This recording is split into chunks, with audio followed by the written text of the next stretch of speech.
কারণ আসলে এই ল্যাব তৈরির পিছনে অনেক পরিশ্রম করতে হয়েছে আমাকে আমার সাথে ছিলেন আলম ভাই।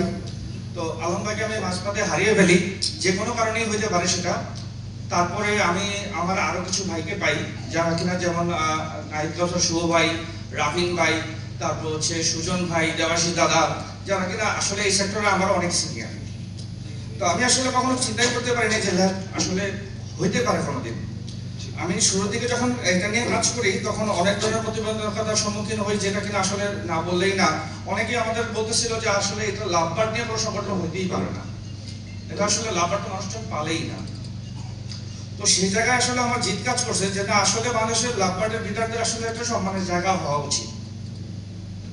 সেই জায়গা থেকে আসলে ল্যাব তৈরির চিন্তা আমার মাথায় আসে। আমি তারপর তাদের জন্য অনেক বেশি সমস্যা হয়ে যায় যে আসলে এই টাকাটা আসলে ওদের অ্যারেঞ্জ করে এত মানে কম দামে একটা পাখির ডিএনএ সার্ভিসের মূল্য যদি এত বেশি হয়, তাহলে আসলে পাখালরা বাঁচবে কিভাবে? ওই জায়গা থেকে চিন্তা করে আমি আমার প্রেসিডেন্ট আমাকে সাজেস্ট করলো যে শাকিল, এটা নিয়ে আসলে কিছু করা যায় কিনা। সেই জায়গা থেকে আমি নিজেই ল্যাবের ডিএনএ সার্ভিসের একটা প্রচেষ্টা চালু করলাম। সেখান থেকে আসলে আমরা একই ধাপে সেই 1100 টাকা থেকে 350 টাকা নিয়ে আসছি।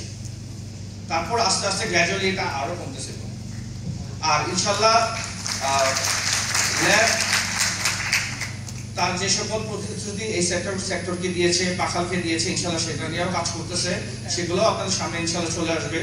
এবারের প্রোগ্রামে আসলে যে যারা পরিশ্রম করেছেন, যাদের নাম আমি আসলে না বললেই না, যেমন ঢাকার বাইরে থেকে হচ্ছে ফুয়াদ হাসান নবী, খুলনা থেকে হচ্ছে আমাদের দীপক দাদা, তারপর হচ্ছে যশোর থেকে হচ্ছে নাজমুল সাহেদা, এমন ঢাকার বাইরে অনেক পাখাল আমাদের হেল্প করছে। যেমন ব্রাহ্মণবাড়িয়া থেকে রুমাল আশরাফ ভাই, অরূপ দেব।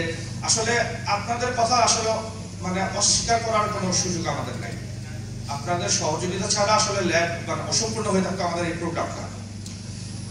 আমি আসলে আমার বক্তব্য খুব বেশি দীর্ঘায়িত করতে চাই না। আপনারা হয়তো কথা বলতে বুঝতেছেন আমি আসলে আবেগপ্রবণ হয়ে যাচ্ছি, কারণ আসলে ল্যাব আমাদের আবেগের জায়গা। তো আমি আসলে আজকে আপনাদের কাছে মাপ চেয়ে এখান থেকেই বিদায় নিচ্ছি।